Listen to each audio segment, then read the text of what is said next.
I'm Robert Martin, and this is CE458 Midterm Review.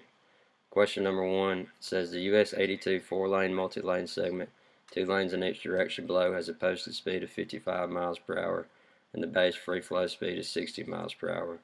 The divided segment has 12-foot lanes, 2-foot left side shoulder, 4-foot right side shoulder, 10 access points per mile, and grade conditions shown below in Figure 1. There are 5% trucks and 5% RVs, and the driver population factor is 1.0. The average daily traffic is 18,039 in 2016, and traffic is growing at 3% per year. The D factor is 60% during the peak, and the peak hour factor is 0.9. Determine the level of service for both sides of the road during the 30th busiest hour in 2026. Alright, so the first step is to determine the free flow speed. And that's done by taking the base free flow speed of 60 miles per hour and subtracting off the factor for lane width, median type, access points, and lateral clearance. And these numbers are found using table 6.12, 6.13, and 6.11. Those were all given, and you just look them up and subtract them off.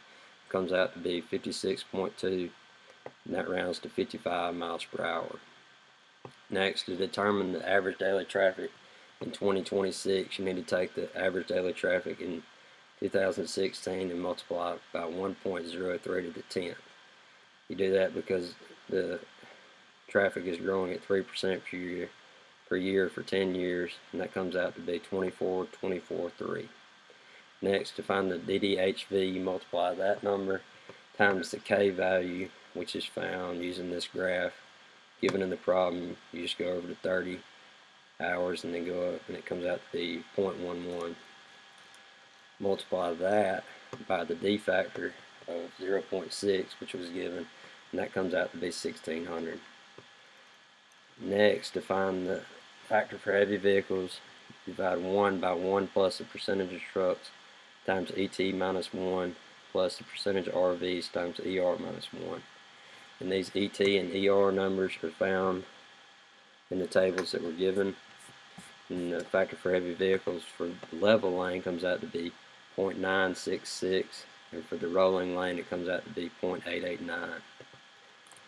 Next, to find the 15-minute flow rate, you divide the volume, which we found to be 1600, divide that by the lanes times the factor for heavy vehicles times the population factor and times the peak hour factor. For the level lane, that comes out to be 920 passenger cars per hour per lane, which will be level to service B. And for the rolling lane, it comes out to be 1,000 passenger cars per hour per lane, and that turns out to be level of service C. And that is the end of problem number 1. For problem number 3, it states, consider our example pre-timed signalized intersection that has a constant saturation flow rate of 2,400 vehicles per hour and is allocated 24 seconds of effective green time in an 80-second cycle. The total approach flow rate is 500 vehicles per hour. The engineer who timed this intersection made a mistake with the offset, and 65% of the traffic arrives within the 20-second interval before the start of green. Determine the total delay assuming DD1 queuing. Please include a sketch. So the first step is to determine the saturation flow departure rate, and that's done by taking the 2,400 vehicles per hour and dividing by 3,600 seconds per hour, and that comes out to be 0.667 vehicles per second. Next, to determine the arrival rate, you need to take the 500 vehicles per hour and divide by 3,600 seconds per hour, and that comes out to be 0.139 vehicles per second. And with that number, you can determine the total vehicles per cycle. You just multiply the 0.139 by the 80-second cycle length, and that comes out to be 11.12 vehicles per cycle. The next step, since 65% of the vehicle traffic arrives within the 20-second interval before the start of green, we have to do this ratio to determine the arrival. Since the arrivals are different, you have to set up this ratio to split them up. So the first one comes out for the platoon becomes 0.36 vehicles per second, and the rest of it is 0.065 vehicles per second. With these numbers, you can set up this check that says that 11.12 vehicles, and that checks out with our number right here, which would determine to be 11.12 vehicles per cycle. Next, you need to determine how many vehicles come in that first arrival cycle. So you multiply the 0.65 we found up here times the 36 seconds, and that comes out to be 2.34 vehicles. Next, to determine the arrival for the next interval, you need to multiply 0.65 times 36 seconds plus 0.36 times 20 seconds, and that becomes 9.54 vehicles. To determine the arrival equation for the 0 to 36 seconds, you take the interval of 0.65, and that comes out to be 0.65 t. For the second interval from 36 to 56 seconds before green, you take the interval of 0.36, and that becomes 0.36 t. But you need to add on the 2.34 because we've already had the first interval of arrivals. So that becomes 0.36 t minus 36 plus the 2.34. And for the last arrival rate, you take the integral of 0.065 dt, and that becomes 0.065 t. But since we already have the 9.54 vehicles in the queue, it becomes 0.065 t minus 56 plus the 9.54.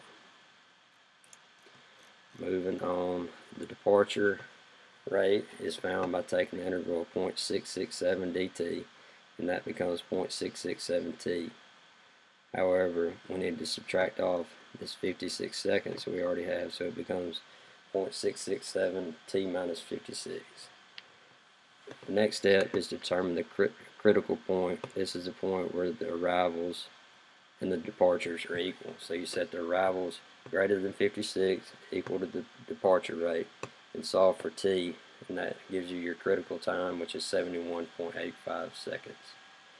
The total delay is, take the integral of 0 to 36 seconds for your 0.065 dt plus the integral from 36 to 56 for 0.36 t minus 36 plus the 7.34 plus the integral from 56 to 71.85 of 0.65 t minus 56 plus the 9.54, and then subtract off the departure, which is integral from 56 to 71.56 for 0.667 t minus 56 dt.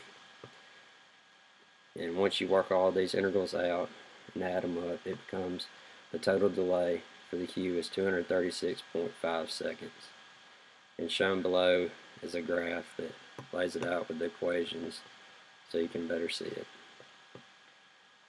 And that concludes my test review.